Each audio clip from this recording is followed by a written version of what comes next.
I've been living on the coast for most of my life, and I always thought the ocean was my escape. It's vast and beautiful, mysterious yet calming.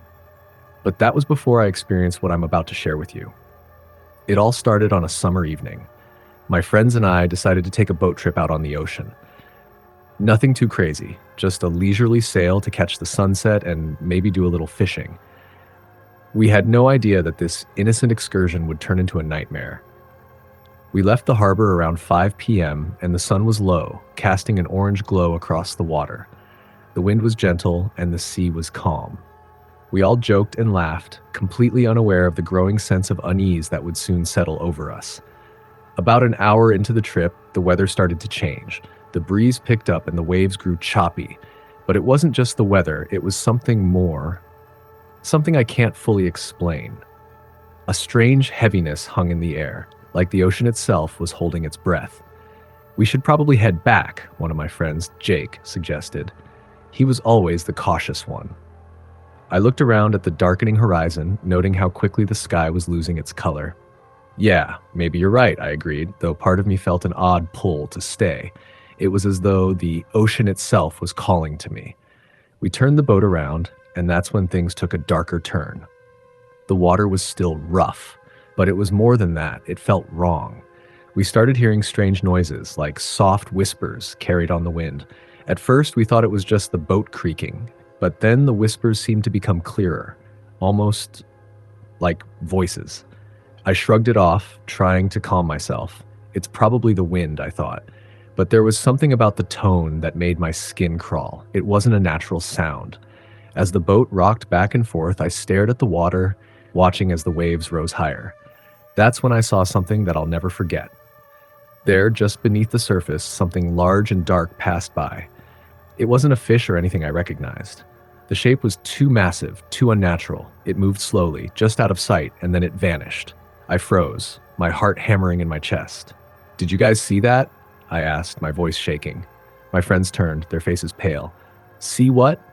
Jake asked, his tone more curious than concerned. Before I could respond, the water around the boat began to churn violently. The waves grew higher, crashing against the hull. We were no longer in control of the boat. Our engines sputtered, failing as if something had yanked them from beneath the surface. "Turn it on," yelled my friend Sam. He was panicked now, his hands gripping the wheel, trying to restart the engine. But it was useless. The boat drifted, carried by the current, while the sea roared louder around us. The whispers came again. This time they weren't just whispers. The voices were clearer, sharper, almost demanding. It felt like they were coming from the depths of the ocean itself, calling out to us. I looked over the edge of the boat, and that's when I saw it. It was large, bigger than anything I could have imagined, and it was circling us. A massive shadow beneath the water, moving with incredible speed. It was something alive, something ancient, and it wasn't just one thing. It was a group of things, moving in unison. "Something's out there," I gasped. Jake and Sam turned to look. The water swirled, and we could see long, dark shapes darting beneath the surface, moving with terrifying precision. Then we heard the sound, a low, guttural growl that seemed to echo from the very depths of the ocean. It was a sound unlike anything I had ever heard before. It was as if the ocean itself was growling at us, warning us. The boat began to lurch violently, thrown back and forth by unseen forces. I could feel the panic setting in. My chest tightened and I struggled to breathe. "Something's dragging us," Sam screamed. He was white as a ghost, his eyes wide with terror. "We need to get out of here." I tried to help him, but it was no use. The boat was no longer responding to any of our commands. It felt like the ocean had claimed us, and we were at its mercy. And then, just when I thought we couldn't be dragged any further into the abyss, I heard a splash. A loud, forceful splash, and a shape rose from the water. It was something. Something inhuman. Its body was covered in scales, glistening under the pale moonlight. Its eyes, those eyes glowed an eerie green. It was watching us, studying us with a predatory gaze. I couldn't move, couldn't speak. The sheer terror I felt in that moment froze me in place. The creature's mouth opened, revealing rows of sharp, jagged teeth. And then it spoke, if you could call it speaking. It wasn't words, but something far worse. It was a sound that vibrated through my bones, sending shockwaves of pure dread through my body. I could feel my mind unraveling. The voices from below, the whispers, the growl, everything. It all crashed into my head at once. The ocean was alive and we were nothing but prey. Without warning, the creature lunged, its massive form splashing into the water, sending waves crashing over the boat. We screamed, scrambling to hold on as the boat rocked dangerously, nearly tipping over. For what felt like an eternity, the creature circled us, its glowing eyes never leaving us. I could feel its presence all around us, like the ocean was closing in. It was as though the sea itself had become an extension of that creature, wrapping around us, suffocating us in its grip. And then, just as suddenly as it had appeared, it was gone. The water calmed, the whispers stopped, the boat was still. The night air felt eerily quiet. We sat there in stunned silence, too terrified to speak, too shaken to even look at each other. What had just happened? Was it real? Had we just encountered something from the depths of the ocean, something ancient and powerful? We didn't talk about it much after that. We didn't need to. We all knew what we had experienced. We all felt the same thing, something beyond human understanding, something dark and terrible that lurked in the deep, waiting for its next victim. The ride back to the harbor was silent. The ocean, once so calming and beautiful, now felt like a place of terror, a place where things far darker than we could ever imagine resided. To this day, I can't shake the feeling of being watched when I'm near the water. Every time I step out onto a boat, I wonder if it's still out there, lurking beneath the waves, waiting. And every time I hear the sound of the ocean crashing against the shore, I hear it too, the faintest whisper calling my name, and I know, deep down, I'll never be free of it. Next story. I was just an ordinary guy, working a 9-to-5 job at a small tech company. Life was going fine, but I had always dreamed of escaping the mundane and doing something adventurous. So when I got the opportunity to take a week off and go on a solo sailing trip along the Pacific coast, I jumped at the chance. I was excited, eager to disconnect from everything. No phone, no work, just the vast ocean and me. The boat I rented was a modest sailboat, nothing fancy, but it was perfect for what I had in mind. I set out from a small marina early one morning, the sky clear and the water calm. The air smelled fresh with a slight hint of salt. Everything felt perfect. I spent the first few days just enjoying the peace, the beauty of the coast stretching out on either side of me. The water was crystal clear and the sun kept me warm. The perfect balance of solitude and nature. I felt more alive than I had in a long time. But on the fourth day, things started to change. I had been out at sea for a few hours, the shoreline barely visible behind me, when I noticed something strange in the water. At first, I thought it was just a whale or maybe a school of fish, but the movement was too deliberate, too purposeful. I leaned over the edge of the boat to get a better look. My curiosity piqued. It was a shadow, a shape moving just beneath the surface of the water. It was large, much larger than any fish I'd ever seen. I couldn't make out its form clearly, but there was something off about it. It didn't look like anything I recognized. And then, for a brief moment, the water around the boat seemed to still, the waves quieting in a way that felt unnatural. I stepped back from the edge, suddenly uneasy. It wasn't just the shadow beneath the water that bothered me. It was the feeling, the heavy, oppressive silence that had fallen over the boat. I scanned the horizon, but there was nothing out there. No other boats, no land, just the endless expanse of water. Just my imagination, I muttered to myself, trying to shake off the unease. But the feeling didn't go away. As the day wore on, I couldn't shake the sense that something was watching me, waiting for me to slip up. The sky had begun to cloud over, and a thick fog rolled in around me, obscuring everything. I couldn't see more than a few feet in any direction, and the boat seemed to be drifting aimlessly. The ocean around me felt wrong. The waves no longer had the rhythmic flow they had earlier. Now they were erratic, unpredictable, almost as if they were alive. I tried to start the engine, but it sputtered and died. Panic crept up my spine as I fumbled with the controls, trying desperately to get the motor running again. It refused to turn over, leaving me adrift in the fog at the mercy of the ocean. That's when I heard it. The whisper. It was faint at first, like a distant voice, but it grew louder, a soft murmur on the wind. I couldn't make out the words, but I could feel the malice in it. I spun around, searching for the source, but all I saw was the fog, thick and impenetrable. The whispering grew louder, closer, almost as if it was coming from all around me. It sounded like dozens of voices, all speaking at once, but none of them were in a language I could understand. It was a chorus of whispers, eerie and unsettling, like the ocean itself was trying to communicate with me. I gripped the sides of the boat, heart pounding. "Who's there?" I shouted into the fog, but my voice was swallowed by the sound of the whispers. Then, the water began to move again. I heard the splash first, then the creak of something heavy pushing against the hull of the boat. I looked over the edge and saw nothing but darkness beneath the surface. But the feeling was undeniable. A massive shape, something enormous, was moving beneath me. I felt the boat lurch as if something was circling it, testing it. I backed away from the edge, my mind racing. "Get a grip," I told myself. But I knew, deep down, that this was no ordinary ocean. Something was down there, something ancient and hungry. The fog thickened even more, and the temperature dropped rapidly. I could see my breath misting in front of me. I tried to turn the wheel, but it felt as though the boat was no longer responding to me. It was drifting in a direction I couldn't control, and the whispering voices were growing louder, more urgent. Suddenly, a shape broke the surface of the water. It was a hand. Not just any hand, a massive, gnarled hand with long, bony fingers that curled over the edge of the boat like a claw. I froze. My breath caught my throat. The hand was slick, covered in what looked like scales, and the skin was dark and mottled, like it had been in the water for centuries. It grasped the side of the boat with unnatural strength, pulling itself closer.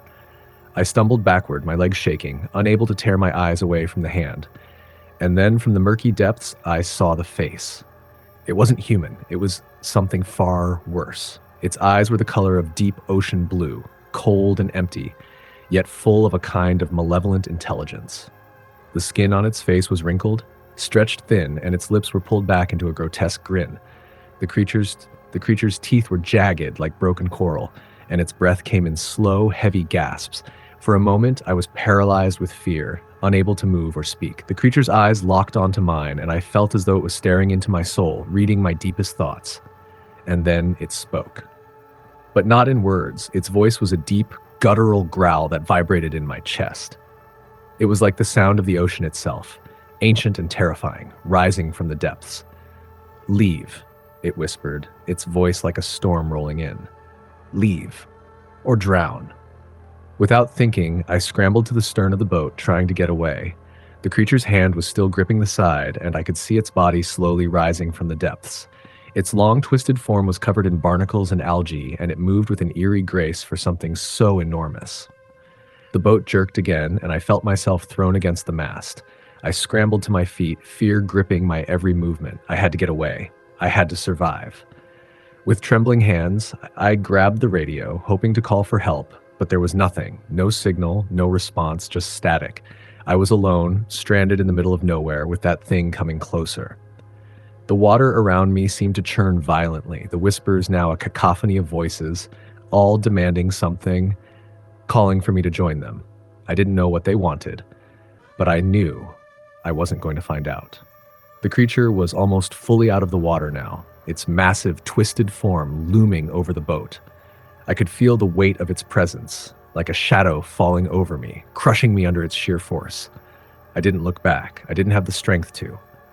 I grabbed the sail and tried to pull it down, desperate to regain control, but the wind had stopped. The ocean was still. And then, as if the ocean itself had had enough of my resistance, the boat tilted violently. I was thrown overboard, and I plunged into the cold, dark water. I don't remember much after that. Just a black void, the feeling of drowning, and the whispers. The endless whispers. I woke up on a beach hours later, washed ashore by the tide. The boat was gone. The creature was gone. But I will never forget that feeling. That terrible sense of something ancient lurking beneath the waves, watching, waiting. And now, every time I look out at the ocean, I hear those whispers again. Next story. I don't know how it started, but I can tell you when it ended. I was out on the water, alone, or so I thought. I had been working on my boat for days, getting it ready for the summer season. The sun was setting when I finally got the engine running, and I was eager to test it out. It was supposed to be just a quick trip, nothing major. The kind of thing I'd done 100 times before. The ocean looked peaceful that evening. the calm, deep blue of it stretching out as far as the eye could see. I should have felt safe. I should have felt comfortable. But something felt off. It's hard to explain, but the air had a strange weight to it. A heaviness that settled into my chest as soon as I pushed the boat out from the dock. I remember thinking I was being silly. The weather was perfect and everything was fine. But then the wind began to pick up, just a little at first, enough to ruffle the water's surface. I didn't think much of it until the temperature dropped. The kind of chill you get when the world feels like it's about to shift. The kind of chill that makes you look over your shoulder. That's when I first heard it. At first, it was just a sound in the distance, like a faint cry, almost like the wind itself was whispering.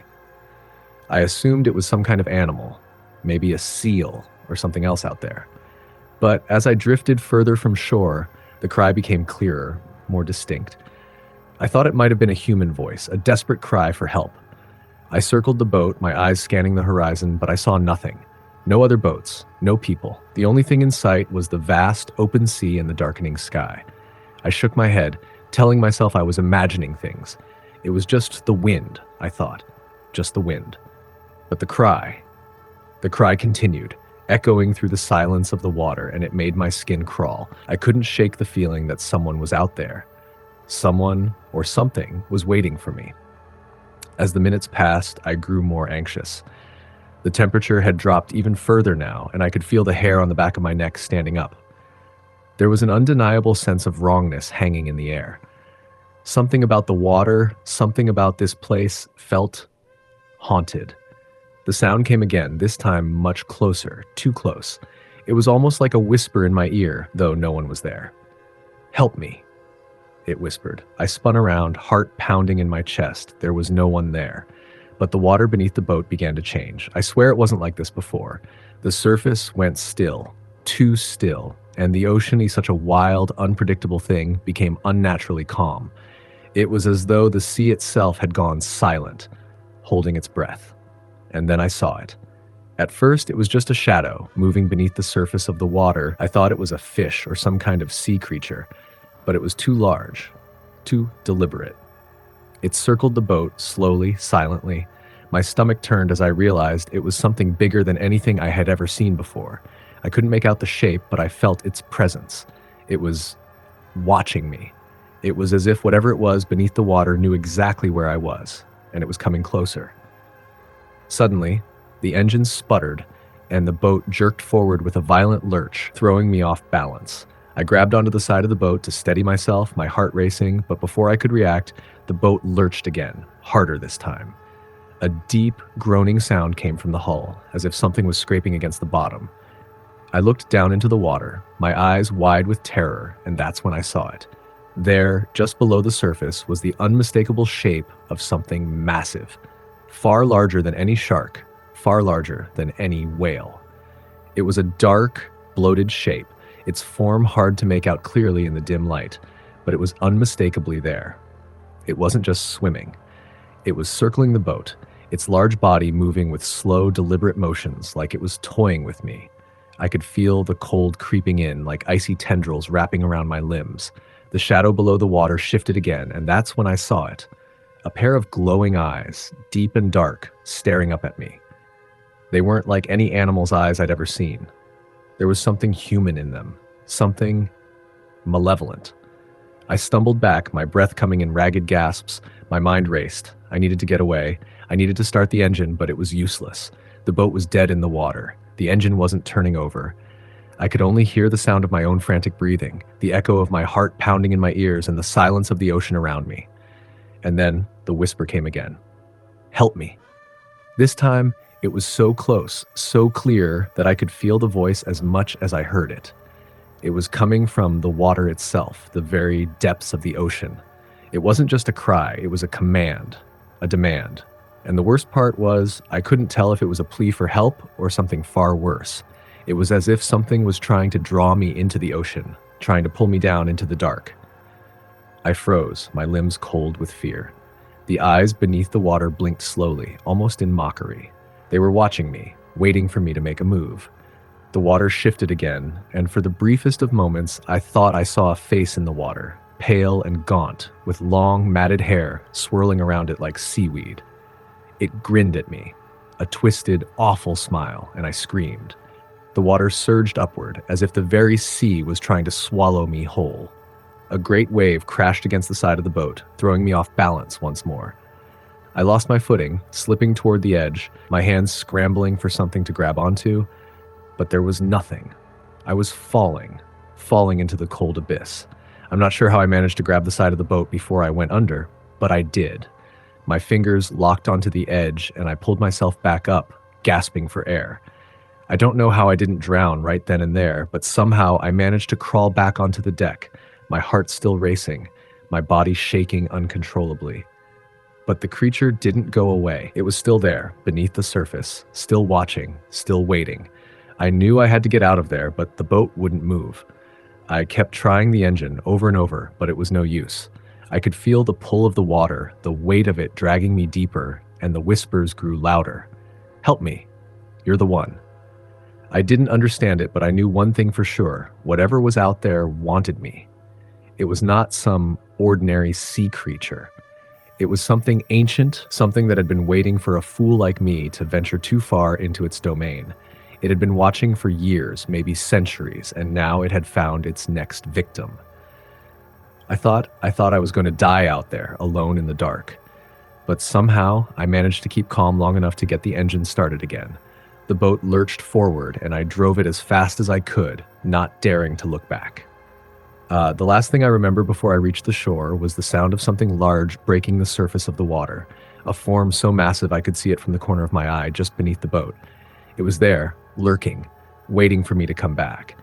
And I swear I heard it laughing.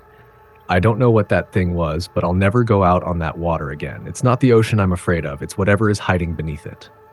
Next story. It was supposed to be the vacation of a lifetime. I had been planning it for months, an isolated trip to a small, seemingly peaceful coastal village tucked away on the edge of the world. The village of Crescent Bay was known for its pristine beaches, quiet surroundings, and a handful of stories that locals would share, but only if you pressed them hard enough. They spoke of ghost ships, strange disappearances, and the kind of eerie folklore that you'd dismiss as just that, folklore. But I wasn't one to believe in that kind of thing. I loved the idea of escaping to a quiet place far from the city, and Crescent Bay seemed perfect. So, after booking a little cabin by the cliffs, I packed my things and set off for the remote corner of the world. When I arrived, I was greeted by an unnervingly quiet atmosphere. The air was thick with salt and mist, and the village was nearly deserted. The old wooden cottages seemed to lean slightly toward each other, as if in whispered conversation. There was a slight chill in the air, and I couldn't shake the feeling that I was being watched. At first, it was the kind of isolation I craved. I spent my days walking along the rocky beaches, exploring the cliffs and enjoying the solitude. The sun was always hidden behind clouds, casting a dull gray light over everything, which only added to the sense that time was standing still. But it didn't take long for things to start feeling wrong. On the second day, I ventured deeper into the forest near the cliffs. The trail had been overgrown as if it hadn't been used in years, and as I made my way through the dense woods, I noticed something strange. There were no birds, no sounds of wildlife. It was completely silent, as though the forest itself was holding its breath. I pressed on, eventually coming across a small, forgotten cemetery hidden among the trees. The graves were old, the stones weathered by time, but what struck me most was the number of them. There were far too many for a village this small, far too many for a place that barely seemed to have a history. Some of the gravestones had names scratched out, others were so weathered they were unreadable. That's when I saw it. A small iron gate leading deeper into the cemetery, beyond where the graves ended. It was locked, but the rusted chains around it looked fragile, as if it had been a long time since anyone had bothered with it. Something about that gate called to me, but I shook off the feeling, deciding to leave before I grew any more curious. The next evening, things took a darker turn. I had just returned to my cabin, a little shaken by the cemetery, when I saw an old man standing by the cliffside, staring out at the water. His clothes were tattered and his face was weathered by time, but there was something unsettling about him. He didn't turn when he heard me approach. He just stood there, motionless. I hesitated before walking toward him. "Are you all right?" I asked, my voice breaking the silence. He didn't respond at first. Then, slowly, he turned his head to face me, and his eyes, I'll never forget the look in his eyes. They were empty, as if there was nothing left inside. His mouth cracked into a grin, but it wasn't a normal grin. It was wide, stretched unnaturally. "You shouldn't be here," he said, his voice like gravel. "No one ever leaves Crescent Bay." The words sent a chill down my spine. I took a step back, suddenly very aware of how isolated I was. But before I could ask him anything else, he turned and stumbled away, disappearing into the fog that had begun to roll in off the sea. That night, I couldn't shake the feeling of dread that had settled over me. The wind howled outside, and the sound of the ocean crashing against the rocks echoed through the cabin. The air felt thick, oppressive, like something was waiting, watching. I tossed and turned in my bed, the old wooden beams creaking with every gust of wind. At one point, I swore I heard footsteps outside the door. I rose and peeked out the window, but there was nothing.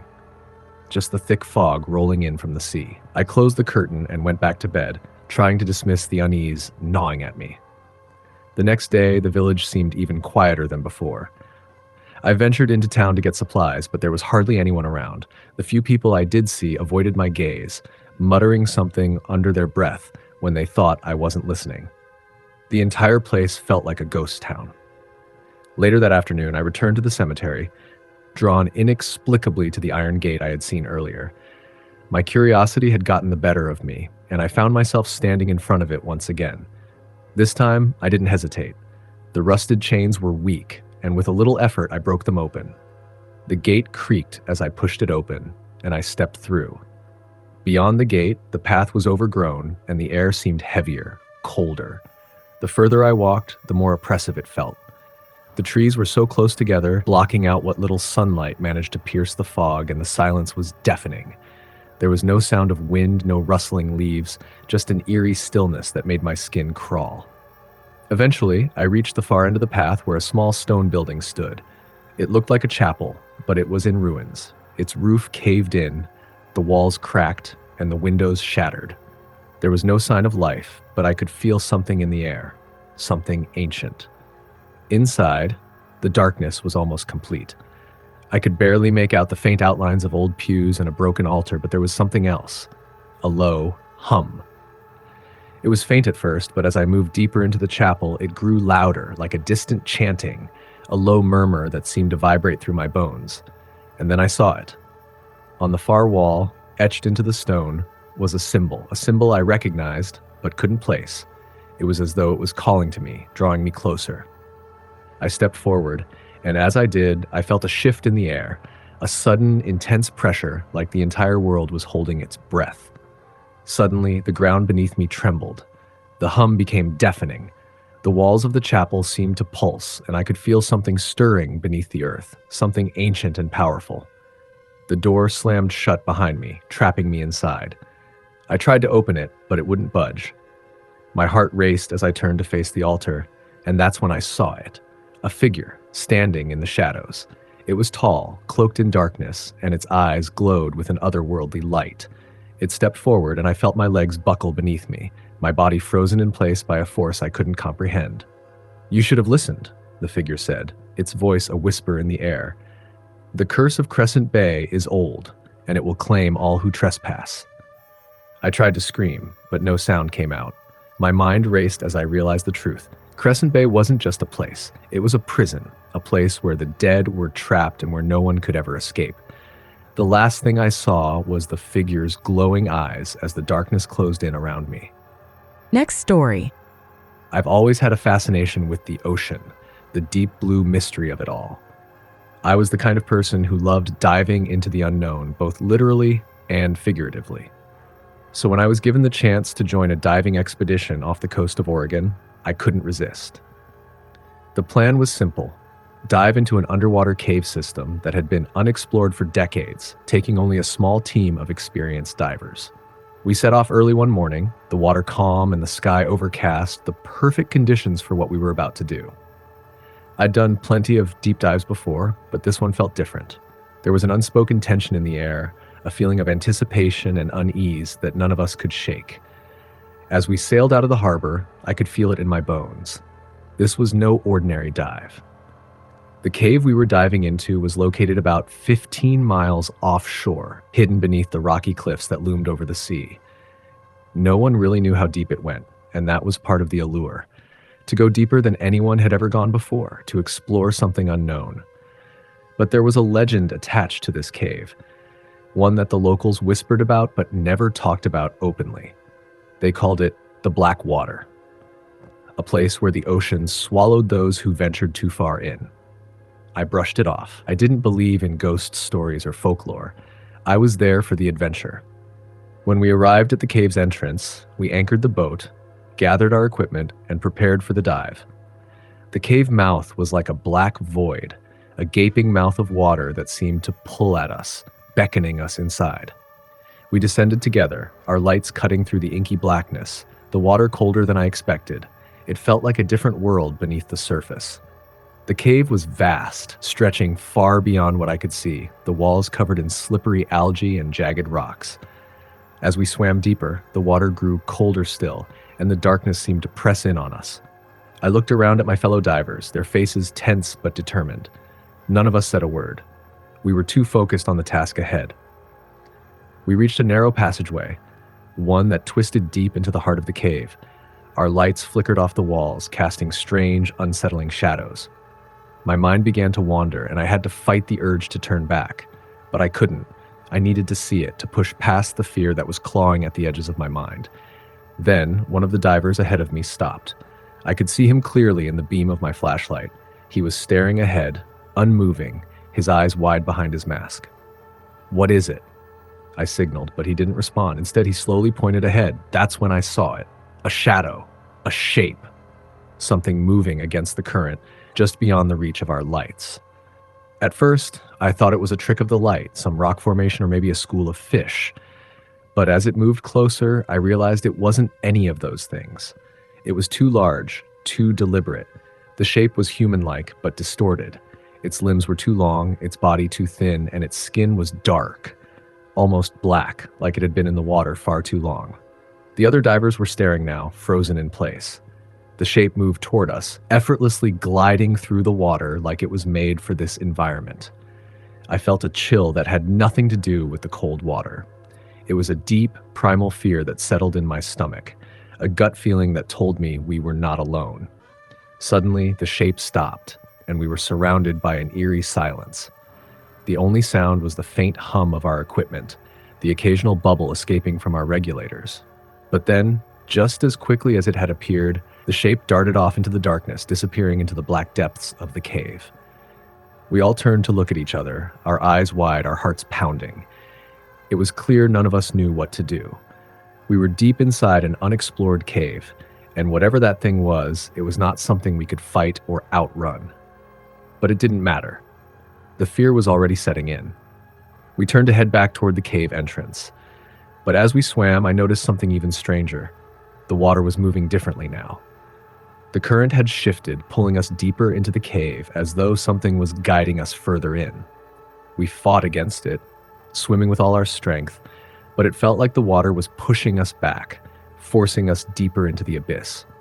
Panic started to creep in as I realized how much further we'd gone.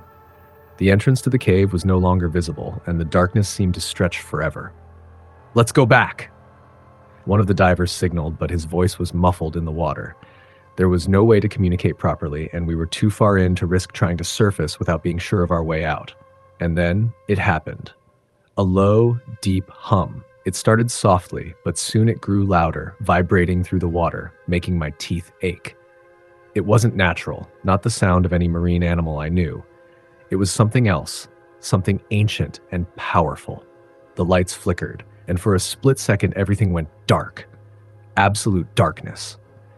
Then in the blackness I saw it again, the shape, the thing from before.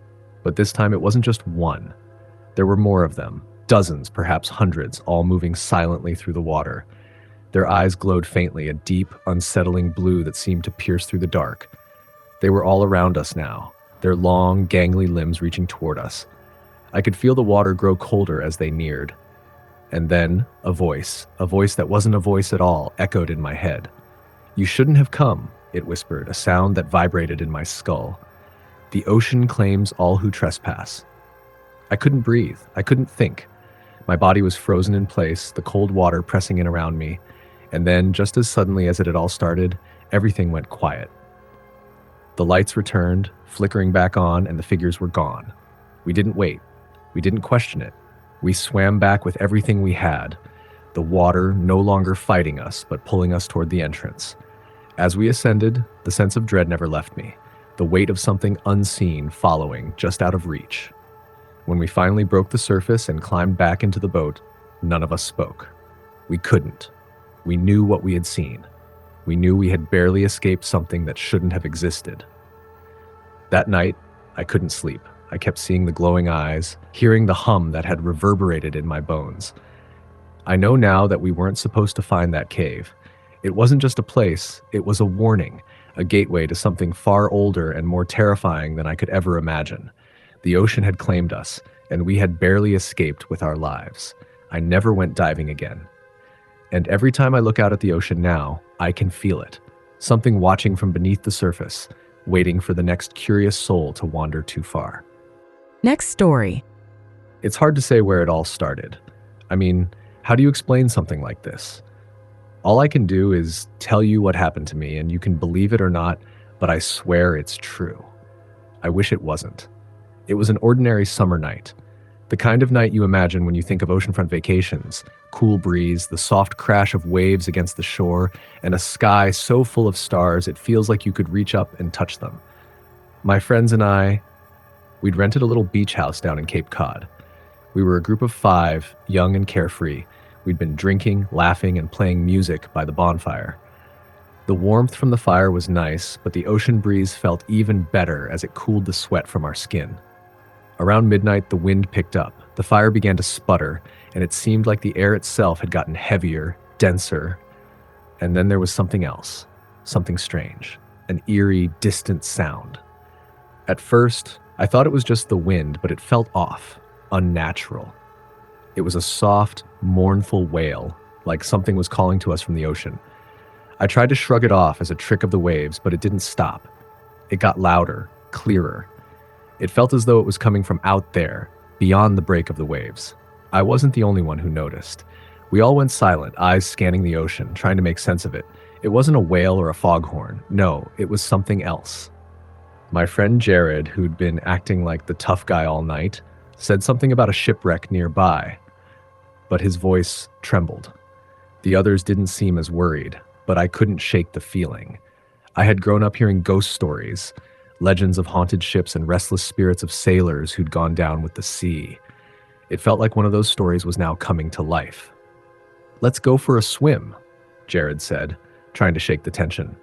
He always acted like a daredevil, and of course the rest of us followed, laughing off the growing unease. We walked down to the water's edge, the sand cold beneath our feet. The tide was coming in, but it wasn't rough. The ocean looked peaceful, yet the sound, the wailing sound, seemed to grow louder. It was almost like it was beckoning us, drawing us in. And then I saw it. Out in the distance, beyond the breakers, there was a shape. It wasn't like anything I'd ever seen. It wasn't a boat, a buoy, or anything that should have been there. It was tall, thin, and twisted like a shadow that didn't belong. My heart began to race, and I grabbed Jared's arm, pulling him back, but he just shrugged me off, muttering something about me being paranoid. "Relax, it's just a driftwood pile or something," he said, trying to laugh, but I couldn't take my eyes off it. It was moving toward us, slowly at first and then faster. My pulse hammered in my ears. "Jared, look!" I cried. His face changed when he saw it. He didn't say anything, just took a few steps back. The others started to notice too. They were confused, but also worried.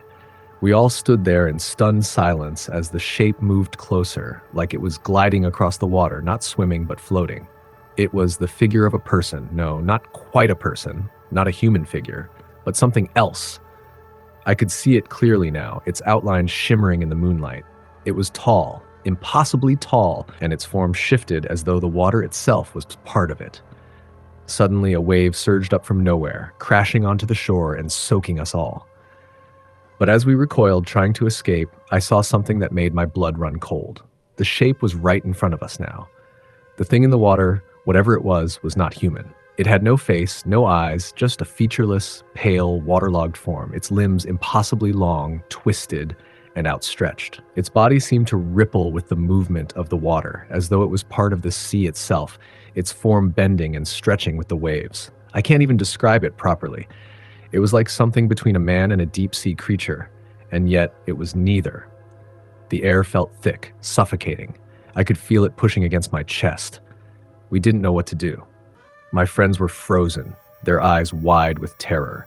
Jared turned to run, but as he moved, the creature, no, whatever it was, moved with him.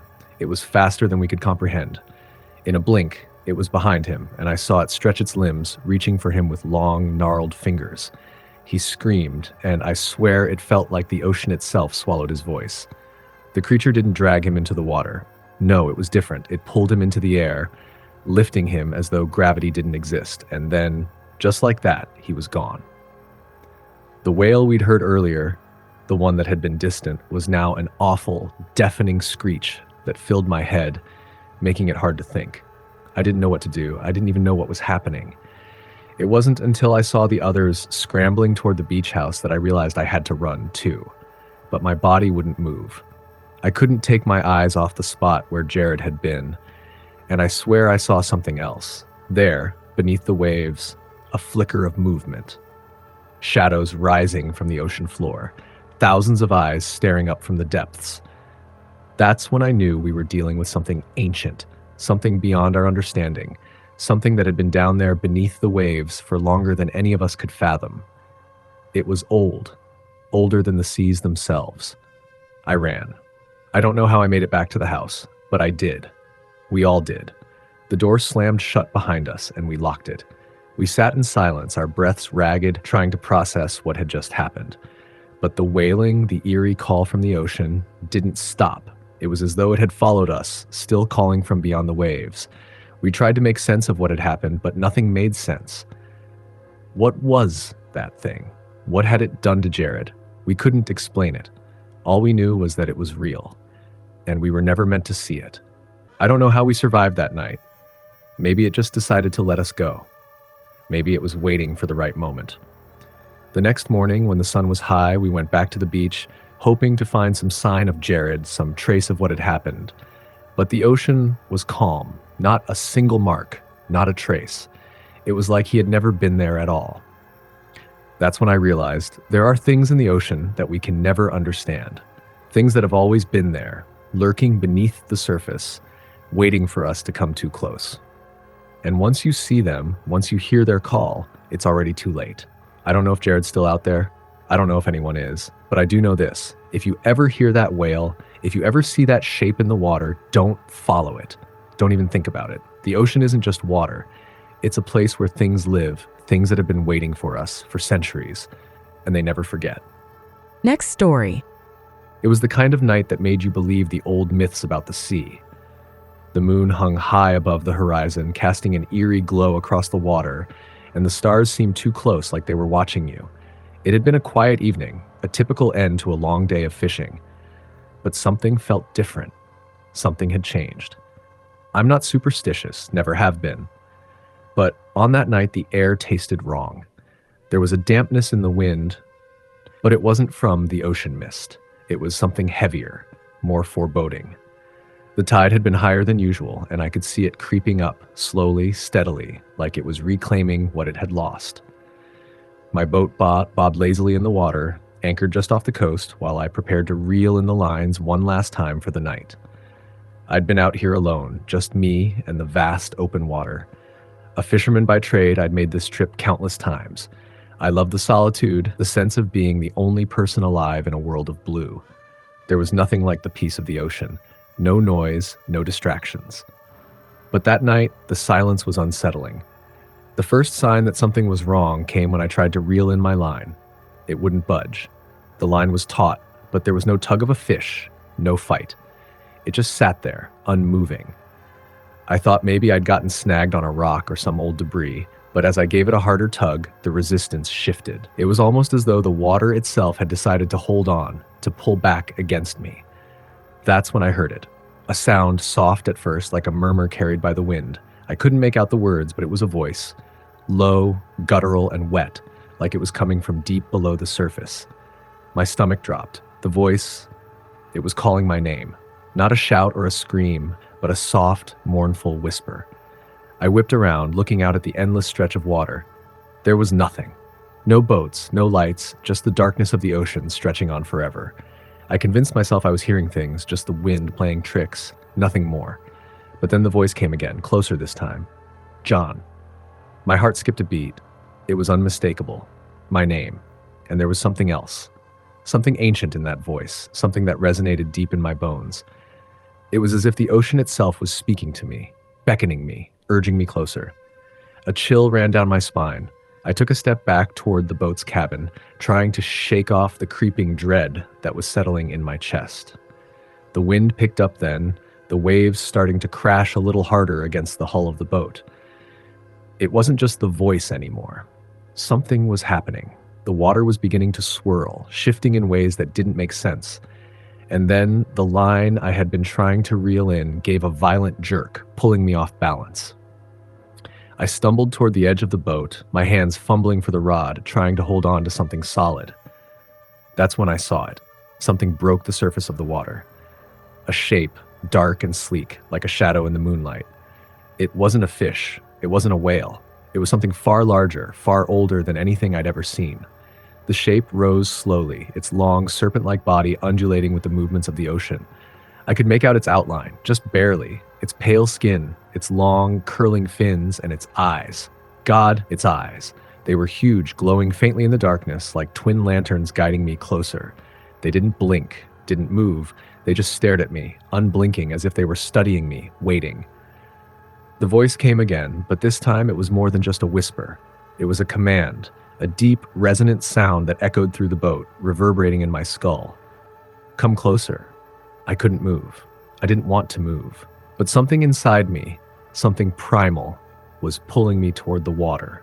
The boat creaked under me, as if it were giving way to the weight of whatever it was beneath the surface. The water around the boat began to churn, the waves rising higher and higher, as if the ocean itself were preparing for something. The line on the rod was still taut, pulling with a force that felt unnatural. I wanted to scream, to run, but my voice failed me. The creature below the surface continued to rise, its body coiling up in a slow, deliberate motion as if it was in no hurry.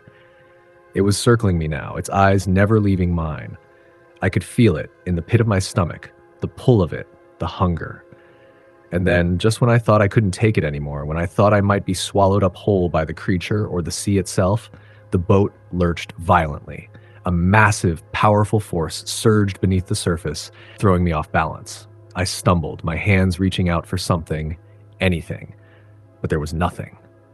The boat tilted sharply to one side, and I heard the snap of the line breaking. But I didn't care about the fishing rod anymore. I was scrambling to get back into the cabin, to get away from the edge of the boat where I knew that thing was waiting. The water was crashing around me, splashing against the side of the boat with an unnatural force. My heart was pounding in my chest, my breath coming in quick, shallow gasps. I could feel the creature's presence, its hunger, just below the surface. It was waiting for me to make a mistake, waiting for me to slip. I didn't know how long I stayed in the cabin, curled up in the dark, my hands shaking. The storm outside had picked up now. Thunder rumbled in the distance, and the wind howled through the cabin's small windows. I couldn't look out at the water, couldn't even bring myself to check the horizon. I stayed there, terrified, for what felt like hours, listening to the creak of the boat and the relentless crashing of the waves. When I finally dared to peek outside, the water was still. The storm had passed, leaving only the soft lapping of the waves against the boat. The moon had hidden behind thick clouds, and the air was heavy, thick with silence. The creature, whatever it had been, was gone. I didn't waste another second. I hauled anchor, started the engine, and fled back to shore as quickly as I could. The entire trip back was a blur, a frantic, desperate race away from whatever that thing had been. When I finally made it back to the dock, I didn't look back at the water. I just tied the boat up, grabbed my things, and walked away, never looking over my shoulder. I didn't tell anyone what happened. Who would believe me? The ocean has its secrets, and it has ways of keeping them. But I know what I saw. I know what was waiting for me in the depths, and I know that there are things beneath the waves that should never be disturbed. Next story. I should have known better. I grew up by the ocean, spent my childhood in a little town called Hollows Bay, a place most people hadn't even heard of. Quiet, peaceful, and tucked away in a bay surrounded by cliffs and dense forests. We never had tourists, just locals who liked the isolation. My parents had always told me stories about the water, how it wasn't something to take lightly. But of course, being a kid, I never really understood what they meant until I was older. This particular story started when I came back to visit after a few years away. I had left for college and work had taken me across the country. It had been a long time since I'd been back, and I was looking forward to it. Maybe even a little too much. I figured I'd meet up with some old friends, maybe hike around the cliffs, take in the view like we used to do. The first night I arrived, something felt wrong. I couldn't put my finger on it, but it was there. That old, familiar tension in the air. I thought it was just me being paranoid, but then I noticed that the streets were quieter than usual. There were fewer lights. The familiar faces I'd expected to see were gone, replaced with strangers I didn't recognize. It was as if the town had changed overnight. I brushed it off. It was just the way small towns evolved over time. But I couldn't shake that feeling. The next day, I decided to head down to the beach to clear my head. I walked along the rocky coastline, just like I used to, but it didn't feel the same. The waves crashed harder against the rocks, louder and more violent than I remembered. I saw a few of the locals standing by the cliffs, staring out at the water, their faces grim and tight-lipped. There was a weight to their silence, like they were waiting for something I didn't understand. As I passed by them, one of the old men, Mr. Reynolds, called out to me.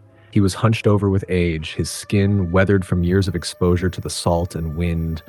His eyes were clouded with age, but when they locked onto mine, I could still see a flicker of something in them. Something that made me stop. "You're back then," he said, his voice gravelly. "Didn't think I'd see you again." I didn't know what to say to that. "Yeah, just visiting for a bit," I replied, trying to keep it casual. "How's everything around here?" His gaze drifted out toward the sea, and he sighed. "Things have been strange lately, too quiet, like the water's waiting for something." I laughed it off. "You sound like my mom, always warning me about the ocean," but he didn't laugh. He just stared at me, his expression unreadable. "It's different now," he said quietly. "Something's been waking up out there, something old, something we shouldn't mess with." Before I could respond, he turned away, heading back toward the town. I stood there for a moment, unsure of what he meant, but I couldn't shake the feeling that his words had hit too close to something deep within me. That night, I stayed up late, staring out my window at the sea. The moon was full, casting its silver light across the waves, and the wind had picked up. I could hear the ocean crashing against the rocks below, and though I knew it was just the natural rhythm of the tides, it didn't sound right. The waves were louder, more forceful, and there was something almost unnatural about the way they seemed to crash against the shore, as though something was pushing them from beneath. I turned off the lights and tried to get some sleep, but the noise kept me awake. The wind howled outside, rattling the windows. And then I heard it, a sound that didn't belong, a low, haunting melody, like a song carried on the wind. It wasn't any kind of music I recognized, just this strange, almost mournful tune, like something was calling out from the depths of the ocean. I shot up in bed, my heart pounding. The sound was distant, but it was unmistakable. It was coming from the water. I tried to shake it off, thinking it was just my imagination, or maybe some natural sound I wasn't familiar with. But the longer I listened, the more it seemed to grow, the melody twisting and turning, pulling at my thoughts. I couldn't make out the words, but there was a pleading quality to it, as if the song was calling to me, urging me to come closer. I didn't want to go near the water, but I found myself drawn to it. The pull was irresistible. It was like something deep inside me was awakening, something I couldn't explain. I grabbed my jacket and stepped outside, my feet carrying me down the winding path that led to the beach. The moonlight shone down on the water, illuminating the dark, churning waves. The melody was louder now, and I could feel it in my chest, vibrating through my bones. It was calling me, and I couldn't resist. My feet moved on their own, leading me toward the water's edge. As I reached the shore, the wind picked up, and the water seemed to part before me, almost as if it were welcoming me. The melody, now clear and distinct, echoed in the air around me.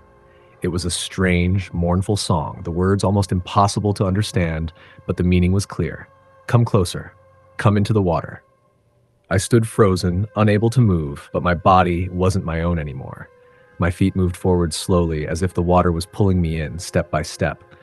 The waves reached out, curling around my ankles, then up to my calves, then to my knees. I felt cold, like I was sinking into something much deeper than just water. It was like the ocean itself had come alive, and it was waiting for me. I don't know how long I stood there, my body submerged in the freezing water, staring out at the horizon. It was as if the world had disappeared, leaving only the sound of that song echoing in my mind. I could feel something else now, something beneath the water, watching me, waiting. Suddenly, a shadow rose from the depths, a shape unlike anything I've ever seen. It was huge, towering over me, and for a moment I thought it was a whale, but then it moved differently. It was like a man and a sea creature, both at once, its body long and slick, its face a twisted mask of seaweed and barnacles. Its eyes, I'll never forget its eyes. They were dark, endless, and filled with the weight of centuries. It was ancient and it was hungry. I don't know how I managed to break free from its gaze, but I did. I turned and ran as fast as I could, my heart racing, the song still echoing in my ears. I never went back to Hallows Bay after that. I couldn't. Something in that water had called to me, and whatever it wasn't done. It was still waiting. Now, every time I hear the sound of the ocean, every time I see the waves crash against the shore, I can't help but wonder if it's still there, waiting for someone else to answer its call. Next story. I used to be a big fan of fishing. Not the kind of fishing where you spend all day sitting on a dock waiting for a bite. No, I like the thrill of deep sea fishing, the kind where you take a boat far off the coast, out into the open water where the big fish live. I'd done it 1,000 times all over the coast of Florida. But this one trip in particular is the reason I'll never step foot on a boat again. It was late October when I decided to take a solo trip far off the beaten path. I'd heard rumors of an old, abandoned island out in the middle of the Gulf of Mexico. Some people said the island was cursed, but most people who talked about it just laughed it off, dismissing it as old sailors' superstition. But being the thrill seeker I was, I thought it would be the perfect place for some fishing. I set out early that morning. The weather was clear, the sky a brilliant blue, and the sea was calm. I loaded my boat with the usual gear, lines, bait, rods, and then pushed out from the dock, heading toward the coordinates I'd been given. It wasn't hard to find the place. I had a good GPS and a rough idea of where it was. The sun hung high in the sky as I sailed out further from land. The coastline faded into the distance, and I found myself alone, surrounded only by the endless blue of the ocean. I could see no other boats, no ships, just the water stretching in every direction. The island was small, barely visible at first. It was shrouded in mist, the kind of mist that seemed unnatural, like it was clinging to the land itself. The closer I got, the more I felt it, a strange unease creeping up my spine. I couldn't explain it. The air felt colder, and the mist thickened as if the island was drawing it in, pulling the moisture from the sea to keep it hidden. When I finally anchored off the shore, the only sound I could hear was the soft lapping of the water against the side of the boat. It felt peaceful at first, but that sense of calm quickly turned into something else. I could feel eyes watching me from the shore, but when I glanced toward the island, it was nothing more than trees and rocks. There were no signs of life, no people, no animals, just the twisted, dark foliage. I figured I was just being paranoid. Maybe it was the isolation, or the sheer vastness of the sea that had me feeling so small and insignificant. But I had work to do, and fishing was supposed to be my escape, my way of calming my mind. So I got my gear ready, dropped my line into the water, and waited. It wasn't long before the silence was broken by a loud splash. I jerked my head toward the water, but I didn't see anything. I'd been out on the ocean enough to know that fish don't always bite right away, but the feeling in my gut told me something was off. The splash was too loud to have been a fish. It sounded like something bigger. I tried to ignore it, chalking it up to the current or maybe a large fish near the surface, but then a feeling started to grow inside me, one I couldn't shake. It was as if I wasn't alone out there. Something was watching me, circling me just beneath the surface of the water. I reeled in my line, thinking maybe I'd cast it in a different spot. But the moment I did, I saw something, a shadow, big and dark, moving just beneath the water. It was too large to be a fish, too large to be anything I'd ever seen before. It was like a dark shape, something out of the corner of my eye. I froze, staring down at the water. I tried to shake it off. My rational mind was telling me that it was just a trick of the light or a trick of my mind. But then the water around me began to churn, just a little at first. I could feel something stirring below, and the temperature of the water seemed to drop. Then I heard it. The sound was faint at first, like a whisper, but it wasn't coming from the air. It was coming from beneath the water, deep and guttural. I couldn't understand the words, but the tone was unmistakable. It was calling to me. I grabbed the oars, ready to leave, but as I turned to head back toward the boat's controls, I saw it. A figure standing just at the water's edge on the island. It was tall, too tall for any man I'd ever seen. The figure stood perfectly still, its face obscured by shadows, but its eyes, they glowed with an unnatural light. It wasn't just the reflection of the sun off the water, it was something much more. Sinister. I tried to call out, but no sound came from my throat. My mouth was dry, my whole body frozen in place. The figure didn't move, but I could feel its gaze on me, sharp and penetrating. It was as if it was judging me, sizing me up, waiting for something. Suddenly, a loud crash broke the tension, and I whipped my head around to see the water swirling violently around my boat. I wasn't imagining it anymore. Something massive was under the surface. The water churned in unnatural ways, as though whatever was lurking down there was trying to break free. I panicked, my heart pounding in my chest.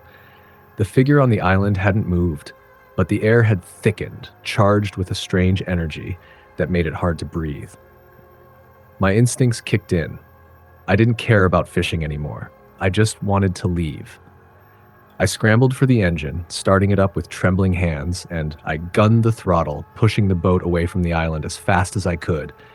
But the water didn't calm. It was still churning, waves rising up as though something was trying to drag me back. The shadows beneath the water followed me, moving in erratic, monstrous circles. I dared a glance back toward the island, but the figure was gone. In its place, the mist had thickened even more, swallowing the island whole. I don't remember much after that. I must have blacked out from fear, but I woke up on the boat hours later, drifting further out to sea. The water was calm again, and the island was nowhere in sight. I didn't know how I'd gotten so far from it. When I returned to shore, I didn't say a word to anyone about what happened. I didn't need to. They wouldn't have believed me anyway. But I know what I saw, I know what I heard, and I know that something out there in those deep waters is watching, waiting. I've never been back to the island. I've never been back out to that part of the Gulf. I don't care if they say it's just a superstition. I don't care if they laugh. I know that the ocean holds things we're not meant to understand in that island.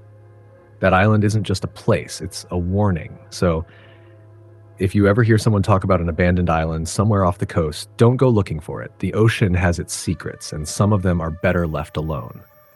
Next story. It was a Friday when I first felt it, a strange sensation that something wasn't right. I had just gotten off work and was heading out for the weekend with a couple of my closest friends, Sam, Ellie, and Jake.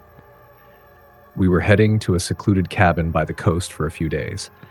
It was supposed to be fun, a retreat from the hustle and bustle, to escape into the quiet beauty of the ocean. But I should have known better than to ignore that creeping feeling. When we arrived at the cabin, it was perfect, just like the pictures. A little wooden house nestled on a bluff overlooking the dark water. The kind of place where you could relax, forget everything, and simply listen to the waves crashing against the shore. But there was something off about the place. The air, for one, was heavy, like something was pressing down on it. The ocean seemed more alive than usual. Not the usual gentle ebb and flow I was used to, but something deeper, darker, like it was breathing beneath the surface. At first, I thought I was just tired from the drive, but as the night crept in, the unease only grew. We sat by the fire, drinking and talking, trying to shake off the weird vibes. But the wind started picking up, howling through the trees, and every now and then there would be a sound, a low rumble, like something was moving in the water. I'd look at the others, but they all seemed unbothered. Sam even joked about how eerie it felt, but I could see the way his eyes darted toward the ocean when he said it. By the time it was past midnight, the others had gone to bed, but I stayed up, sitting by the window that overlooked the water. The wind was louder now, and the moon was so bright, casting long shadows on the water's surface. I couldn't sleep. I felt like I was being watched. And then I saw it. At first, I thought it was a trick of the light, just a reflection on the water. But then, it moved. A figure impossibly tall and thin, standing just beyond the waves, staring toward the cabin. Its limbs were long, unnaturally so, reaching up toward the sky like branches of a tree. I couldn't make out its face, but I didn't need to. I could feel its presence, something ancient and dark. My heart pounded in my chest, and my breath caught in my throat. I wanted to scream, to wake the others, but my body wouldn't move. I was frozen, my eyes glued to the figure standing there as if it were waiting for something. Then, it took a step forward. The water didn't break around it, it didn't ripple. It was as if the figure itself was part of the ocean, the water parting to let it pass. My blood ran cold as I watched it get closer, moving with a grace that seemed unnatural.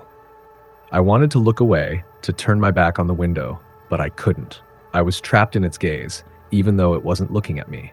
It was like it was looking into me, seeing something deep inside, and then, just as quickly as it had appeared, it vanished. The water settled, the wind died down, and everything was quiet again. But the silence felt wrong, like the world had just exhaled and held its breath, waiting for something. I didn't sleep that night. I couldn't. I sat in that chair by the window, watching the water, waiting for it to return. But nothing came. The next morning, I didn't tell anyone. I wasn't sure how. What could I say? That I'd seen something impossible? That I had felt a presence I couldn't explain? I brushed it off, hoping it was just some weird dream or a trick of the mind. But the feeling stayed with me all day, gnawing at the back of my mind every time I glanced out at the ocean. We spent the next day exploring the coast, hiking along the cliffs, but it didn't feel right. The waves seemed louder, the air heavier, like something was watching us from just beyond the horizon. The others were starting to feel it too, though none of them would admit it. They just laughed it off, kept talking about the fun we were having, but I saw the way their eyes kept straying toward the ocean, the way they looked over their shoulders when the wind started to pick up again. That night, around the same time, I saw it again. It wasn't just one figure this time. It was a crowd of them. Shapes shifting and moving in the water just beyond the shore. Tall, thin, twisted forms rising up like shadows. I counted at least 5 of them, standing there, waiting. And they were no longer just in the water. They were stepping out of it now, their limbs long and ghostly, stretching up toward the sky, and their heads, they had no faces, just smooth, featureless surfaces. It was like looking at the void. I gasped, but this time, I wasn't the only one who noticed. Sam saw it too, his face draining of color. "What the hell is that?" he whispered, but I couldn't answer. I was frozen just like before, but this time, the others were too. Jake, usually the bravest of us, was the first to move. He rushed toward the door, but as he opened it, the air seemed to freeze. It wasn't the cool ocean breeze anymore. It was heavy, suffocating, pressing in on us from all sides. And then something happened. One of the figures turned, its head tilting unnaturally, and I could feel its gaze on us, though it had no eyes. The ocean seemed to roar in response, a terrible, deafening sound that rattled the windows. The waves crashed violently against the rocks, and for a moment I thought the ocean itself was going to swallow us whole. I don't know how long we stood there, paralyzed by fear, but I do know that when I looked back, they were gone. The ocean was still again, calm as if nothing had happened, but the terror lingered in the air, thick and heavy. We left the next morning, leaving the cabin and the ocean behind. None of us spoke much on the drive back. There were too many questions and not enough answers. But I couldn't shake the feeling that something was still with me, following me, I don't know what they were. I don't know if they were ghosts or something else entirely, but I do know this. Whatever they weren't meant to be seen, and I don't ever want to see them again.